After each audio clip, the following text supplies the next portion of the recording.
வணக்கம் மக்களே. மைவி3யோட மக்களே சேர்ந்து மெம்பர்ஸ்க்காக மைவி3 மெம்பர்ஸ் கமிட்டின்னு ஒன்று ஸ்டார்ட் பண்ணியிருக்கோம். ஸோ இதில் வந்துட்டு பார்த்தீங்கன்னா ஒரு ஹைகோர்ட் லாயரோட கைடன்ஸ் பேஸ் பண்ணி தான் இந்த நடந்துக்கிட்டு இருக்கு.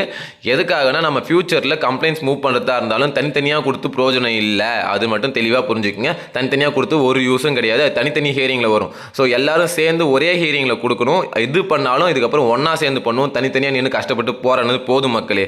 நம்ம இதுக்கப்புறம் ஒன்றா இருந்து போராடுவோம். அதுக்காக மட்டுமே இதை ஆரம்பிச்சிருக்காங்க. இன்ஃபார்ம் பண்ண சொல்ல வேண்டிய விஷயம் பார்த்தீங்கன்னா, ஒன்று டெலகிராம் ஐடி, இன்னொன்று ஃபோன் நம்பர். டெலகிராமுக்கு இல்லை ஃபோன் நம்பருக்கு எதனா ஒன்றுத்துக்கு உங்களோட ஆதார் கார்டு, ஃபோட்டோ அண்ட் டேஷ்போர்டோட அன்னைக்கு சீலிங்கை நீங்கள் முடிச்சு டேஷ்போர்ட் ஸ்க்ரீன்ஷாட் அனுப்புங்க. அப்புறம் ஃபோர்த்தாக வந்துட்டு பார்த்தீங்கன்னா, நீங்கள் மைவி3யில் 2 பேமெண்ட்டாச்சும் எடுத்துருக்கணும். பிஎம் மெம்பராக இருந்தால் அதை தாண்டி இருக்க எல்லாருமே வந்துட்டு நீங்கள் அப்ளை பண்ணலாம்.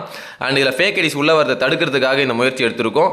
இதை கொடுக்க முடியாதுன்னா நீங்கள் உள்ள வர தேவையில்லை. நீங்கள் எங்களுக்கு தேவையில்லை. சரிங்களா? சிம்பிளாக சொல்லிட்டோம். கொடுக்க முடியாதுன்னா நான் காசு போட்டிருக்கேன், அதெல்லாம் தேவையில்லை.